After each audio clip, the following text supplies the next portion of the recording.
جو ہے آپ کو یاد ہوگا ارشد شریف مرحوم اپنی زندگی میں خطوط لکھتے رہے. انہوں نے چیف جسٹس صاحب کو خط لکھا, انہوں نے صدر پاکستان کو خط لکھا, اپنے وی لاگز کے اندر بات کی. جب ملک سے باہر چلے گئے اس دوران بھی انہوں نے یہ بات کی کہ میرے یہ خطوط پڑے ہوئے ہیں, ان جو محترم صاحبان ہیں چیف جسٹس صاحب اور صدر پاکستان ان کے دفاتر کے اندر, اگر وہ ان کو پڑھ لیں, ان کو دیکھ لیں تو شاید آواز ذرا تھوڑی ٹھیک ہے, بلاسٹ ہو رہی ہے. جی تاکہ میں ملک کے اندر واپس آ سکوں. اب جو اوور آل ہم دیکھ رہے ہیں کہ سول سوسائٹی ہو, جو ہے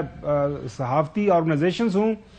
ظاہر ہے ارشد کی فیملی کی طرف سے بھی یہ خط لکھا جا چکا ہے آلریڈی چیف جسٹس صاحب کو کہ ایک انڈیپینڈنٹ کمیشن بنایا جائے. تو ایک سوشل میڈیا کے اوپر چوہدری صاحب ہم 2 دن سے دیکھ رہے ہیں ایک پوری کی پوری موومنٹ چل رہی ہے. چیف جسٹس کو خط لکھیں, اب لوگ لکھ رہے ہیں, خط لکھ رہے ہیں اور ایک ہی ڈیمانڈ کر رہے ہیں چیف جسٹس صاحب سے, honourable chief justice of Pakistan سے, کہ سر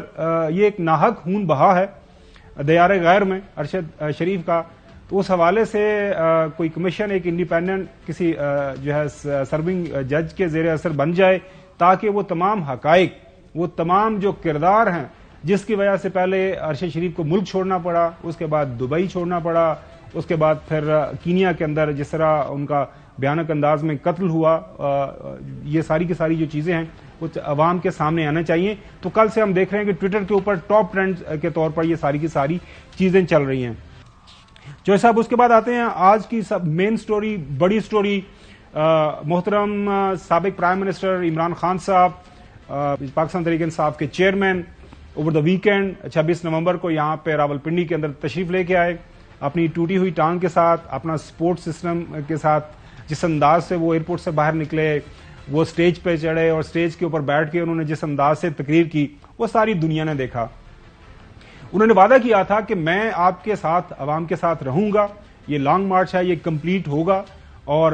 میں آپ کے درمیان موجود ہوں گا. ڈاکٹرز نے ان کو صلاح دی کہ ابھی آپ ریسٹ کریں کیونکہ ظاہر ہے وہ 70 سال کے ہیں, ٹانگ کے اندر گولی لگی ہوئی ہے, ٹانگ فریکچر ہوئی ہے, تو اس کا جو ہیلنگ پروسیس ہے وہ اس میں بے شک آپ 23 سال یا 30 سال کے بھی نوجوان ہوں تو آپ کو وہ ہیلنگ پروسیس کے لیے کچھ ٹائم چاہیے ہوتا ہے. لیکن ظاہر عوام اس وقت سڑکوں پہ نکلے ہوئے تھے, عوام وہاں پہ ایک جم غفیر موجود تھا, تو خان صاحب وہاں پہ آئے, انہوں نے اپنی حاضری لگائی اور ایک زبردست انداز سے انہوں نے خطاب کیا. لیکن چوہدری صاحب وہ جو وہاں پہ انہوں نے ایک سرپرائز اٹیک دی, وہ جو ہے نا ملٹری جارگن کے اندر ایک ٹرم استعمال ہوتی ہے سرپرائز اٹیک, جو سرپرائز اٹیک انہوں نے کیا نا, اس اٹیک کے بعد نا وہ آپ کا جو ٹرم ہے وہ ادھار لیتے ہوئے کہ بونتر گئے ہیں, یہ ان کو کچھ سمجھ نہیں آ رہی کہ انہوں نے کرنا کیا ہے. کوئی کہتا ہے جی ہم, کوئی کہتا ہے اچھا یہ کر دیں گے, نہیں ایسا نہیں ہو سکتا, اچھا یہ کریں گے تو ہم یہ نہیں ہونے دیں گے. اب آپ بتائیں کہ اب ہونے کیا جا رہا ہے. لاہور سے آج جو ان کی میٹنگ ہوئی ہے وہاں پہ ایک بار پھر جو خان صاحب کا فیصلہ تھا جو اپنی تقریر کے اندر انہوں نے سنایا تھا, جو تمام ان کے پارٹی کے لوگوں نے اس کی تائید کی ہے. اور اب جمعے ہفتے کا جو ہمیں بتایا جا رہا ہے کہ دونوں اسمبلیاں جو ہیں خیبر پختونخوا کی اور پنجاب کی, ان کو تحلیل کر دیا جائے گا. جی چوہدری صاحب. جی وہ انہوں نے اپنا سٹیپ اپ کر دیا کہ مطلب پی ٹی آئی یہ کہہ رہی ہے کہ ہمیں الیکشن چاہیے اور جلدی چاہیے, اور وہ کہتے ہیں اپنے لیے نہیں,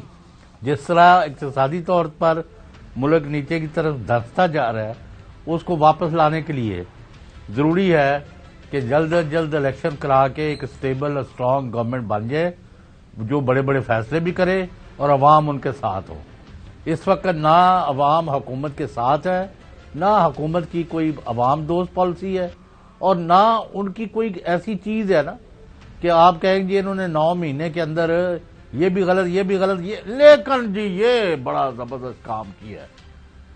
یعنی کوئی آپ پوائنٹ آؤٹ نہیں کر سکتے, ان کے سمپتھیٹک ہو کر بھی آپ نہیں بتا سکتے اگر آپ 100% ان کے ساتھ بھی کھڑے ہوں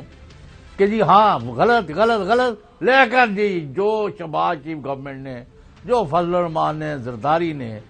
اور نواز شریف نے اور مریم نے فلاں کارنامہ کیا نا, وہ پاکستان میں کوئی نہیں کر سکتا. Nothing of the sort, nothing is going right, every thing is going wrong, اور غلط ابھی تک ان کی ڈائریکشن بھی ٹھیک نہیں. اور اب آپ نے جو وہ آپ یہ لے کے آئے تھے ایک مہا پہلوان اسحاق ڈار, وہ اب ان کا پتہ ہی نہیں کہ کہاں گیا ہے. وہ کہتے تھے ڈار اور ڈالر دونوں کی دشمنی ہے,